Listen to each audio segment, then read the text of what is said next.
Where are you from? मैं चंडीगढ़ से हूँ।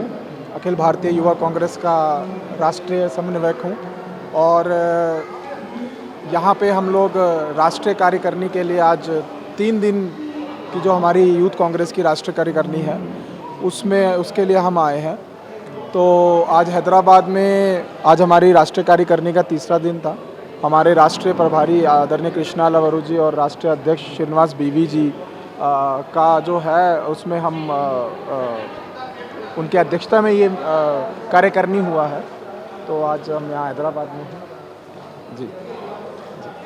तो आज आपने जो हमको मौका दिया अपनी बात को रखने का, मैं आपका धन्यवाद करना चाहता हूँ। सबसे पहले आपकी मीडिया का, रिपब्लिक टीवी का मैं धन्यवाद करना चाहता हूँ कि आपने युवाओं की बात को तेलंगाना के इस प्रदेश में हर गली गली तक ये बात जाए, यही हम आशा करते हैं।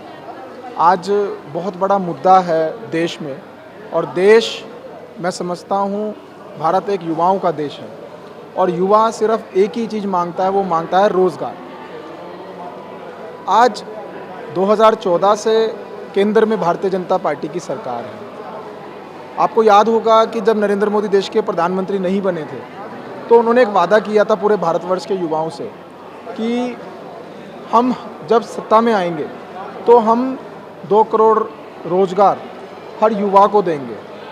पर आज आपको मैं बताना चाहता हूँ, ये मैं नहीं बोल रहा, ये विपक्ष नहीं बोल रहा, ये कांग्रेस पार्टी नहीं बोल रही, ये सरकार के आंकड़े बोल रहे हैं, ये CMI बोल रही है, ये NSSO बोल रहा है कि देश में पिछले 8 वर्षों में, 8 सालों में बेरोज़गारी जो भत्ता है, बेरोज़गारी जिस तरह से बढ़ी है देश में, वो एक चिंता का विषय है।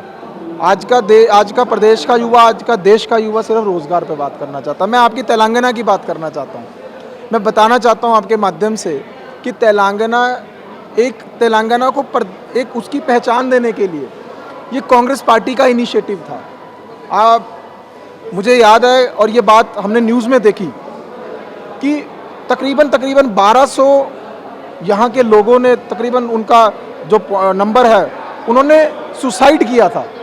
वो उनकी मांग थी कि हमारे को हमारा हक दिया जाए, हमारे को तेलंगाना के लोगों का उनका जो हक है उनको वो मिले। और उन्होंने उस मांग को पूरा करने के लिए अपनी जान दे दी। जब ये चीज़ हमारी आदरणीय नेता, कांग्रेस की पूर्व अध्यक्ष, मैं समझता हूँ जिन्होंने अपना जीवन समर्पित कर दिया इस देश के लिए, मैडम सोनिया जी गांधी ने इसका इनिशिएटिव लिया और इसको 29 स्टेट के नाम से, 29 स्टेट से इसको नवाजा गया, तेलंगाना इसको नाम दिया गया।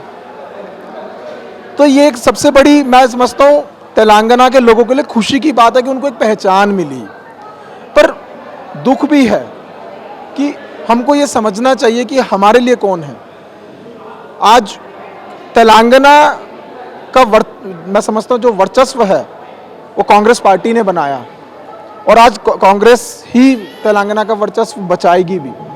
लोगों ने यहाँ पे चीफ मिनिस्टर KCR और उनकी जो पार्टी TRS, मैं समझता हूँ उन्होंने उन 1200 लोगों के जो शहीद हुए, मैं समझता हूँ शहीद हुए हैं, वो उनकी जो मौतें हुई हैं, उन पर रोटियाँ, राजनीतिक रोटियाँ सेकी हैं, राजनीतिक रोटियाँ सेकी हैं आपने। आपको शर्म आनी चाहिए। आपने सरकार बना ली, सरकार बनाकर आपने इस तेलंगाना के लिए किया क्या? आज का युवा तेलंगाना का रोज़गार मांग रहा है, हाथ फैलाकर खड़ा है।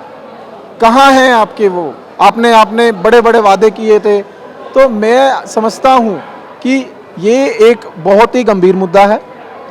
आने वाले समय में चुनाव आ रहा है, कांग्रेस पार्टी पूरे दमखम के साथ लड़ने जा रही है। युवा कांग्रेस, हमारी पूरी एंटायर लीडरशिप, पूरे भारत के लोग यहाँ पर आज आए हैं और हम बहुत मजबूती के साथ इस चुनाव को लड़ने जा रहे हैं। और अभी हमने कर्नाटक में चुनाव में सरकार बनाई है, वहाँ पर भी लोगों को विपक्ष ने धर्म के नाम पर डिवाइड किया, जात के नाम पर डिवाइड किया। आप देखिए कि जो इनका बेसिक मुद्दा है उस पर ये बात नहीं करते, ना ये रोज़गार पे बात करते हैं, ना ये महिला सुरक्षा पे बात करते हैं, सरकार का मतलब क्या है? सरकार का मतलब ये होता है कि आम जन के लिए क्या व्यवस्था सुविधाएं हो सकती हैं, बेहतरीन सुविधाएं हो सकती है, उसके लिए पॉलिसीज बनाई जाती हैं। क्या किया 2014 से लेकर सरकार ने? और स्टेट्स में अगर हम बात करें तो क्या किया इस केसीआर ने, क्या किया टीआरएस ने? तो आज लोगों को अब समझ आ गया है और लोग तैयार हैं बदलाव के लिए, और परिवर्तन कुदरत का नियम है। लोग को अब परेशान हो चुके हैं, वो 10 साल से बहुत दुखी हो गए हैं, और इस बार मुझे पूरा उम्मीद है कि तेलंगाना में जिस तरह से हमने हिमाचल में पहले सरकार बनाई, कर्नाटक में कांग्रेस की सरकार बनी, और तेलंगाना में भी कांग्रेस की सरकार 200% बनने जाएगी। और जो विकास है तेलंगाना का, हम उस पर काम करेंगे। हम तेलंगाना को पहले भी आगे बढ़ाया है और तेलंगाना को फिर आगे बढ़ाएंगे। नॉर्थ में कांग्रेस अच्छा है ना? मैं चंडीगढ़ से हूँ, और मैं आपको बताना चाहता हूँ कि पूरे भारत, जब भारत आज़ाद भी नहीं हुआ था, इस देश में सुई नहीं बनती थी। इस देश में आज जहाज बनते हैं, जहाज। आज इस देश में बड़े बड़े एम्स, आईआईटी, हॉस्पिटल्स, क्या नहीं है इस देश में? ये सब इस कांग्रेस की देन है। आज भाई आप जो माइक पकड़ के खड़े हैं, लोकतंत्र का चौथा स्तंभ है ये। इसको लोकतंत्र को बनाने वाली कांग्रेस थी, इस लोकतंत्र को जीवित रखने वाली कांग्रेस थी, और कांग्रेस की वजह से ही देश में अंग्रेजों की हुकूमत को हमने हराया। हमारे नेताओं ने अपने जान दिए, उन्होंने अपना बलिदान दिया और देश को एक मजबूत लोकतंत्र दिया। आज आप मैं खुलकर बात कर सकते हैं, आज हम किसी भी प्रकार से जी सकते हैं, हमें फ्रीडम ऑफ स्पीच है, हम बोल सकते हैं, हमें खाने का फ्रीडम है, हमको घूमने का फ्रीडम है, हमको अपने बच्चों को एजुकेशन देने का फ्रीडम है, हमको सब तरह का फ्रीडम कांग्रेस पार्टी ने दिया। और अगर उसके बाद भी ये लोग अगर ना समझे कि कांग्रेस ने क्या किया, तो कांग्रेस, मैं फिर कह रहा हूँ, कांग्रेस इज अ कांग्रेस विचारधारा है, आइडियोलॉजी है। और नॉर्थ क्या, साउथ में, नॉर्थ में, नॉर्थ ईस्ट में आने वाले समय में 2024 में कांग्रेस पार्टी केंद्र में सरकार बनाएगी, और मैं फिर कह रहा हूँ, आदरणीय हमारे नेता राहुल जी गांधी देश के प्रधानमंत्री बनेंगे। हफीज जोड़ो यात्रा राहुल जी, भारत जोड़ो यात्रा, भारत जोड़ो यात्रा, भारत जोड़ो, आप समझिए 2014 के बाद आपने भी देखा होगा कि देश में एक नफरत की बू है। जब अहम मुद्दों से भटका दिया जाता है, फिर जाति पे ले आती है ये सरकार, फिर धर्म पे ले आती है ये सरकार। और जब मैं समझता हूँ आज़ादी में हर धर्म का, हर जाति का एक बहुत बड़ा योगदान रहा, हर वर्ग के लोगों का, सब ने अपने संघर्ष किया, बलिदान दिया, और उसके बाद जब इस देश में एक अच्छा वातावरण हुआ, ये देश आगे बढ़ता गया। पिछले 70 सालों में हमने क्या क्या अचीव किया ये सबको मालूम है। उसके बाद ये सरकार आती है और एक धर्म के ऊपर एक इन्होंने वो कर दिया। अभी कर्नाटक में रिजर्वेशन की बात करी थी इन्होंने, 4% रिजर्वेशन कर्नाटक में जो मुस्लिम्स को या माइनॉरिटीज़ को मिलता था, उसको ख़त्म करने का काम भाजपा ने किया, बट वो नहीं हुआ, पर इनका प्रयास यही रहा। तो भारत जोड़ने की बात इसीलिए, भारत कोई भौगोलिक जो स्थिति है उससे नहीं बटा, भारत को आपके मानसिकता से बांटने का काम कर रही है भारतीय जनता पार्टी। बीजेपी का एक ही एजेंडा है, डिवाइड एंड रूल। ये सिर्फ अंग्रेजों की पॉलिसीज़ को अपनाते हैं। तो उसी को लेकर, नफरत को छोड़ते हुए आदरणीय हमारे नेता राहुल जी गांधी ने मोहब्बत की दुकान खोली कि आओ, आप भी आओ, आपको प्यार करेंगे, कोई नफरत ना करे, सब प्यार से रहें, भाईचारे से रहें। यही राहुल जी का उद्देश्य है। वो उनका कहना है कि जब देश में भाईचारा नहीं रहेगा तो देश कैसे आगे तरक्की करेगा। अगर हिंदू मुसलमानों को, धर्म के लोग, एक धर्म के लोग दूसरे धर्म के लोगों के साथ भेदभाव करेंगे, एक जात का लोग दूसरे जात के लोगों के साथ भेदभाव करेंगे, तो कैसे इस देश की प्रगति होगी? ना तो ये बिल्डिंग्स काम आने वाली है, ना ही अस्पताल काम आने वाले हैं फिर।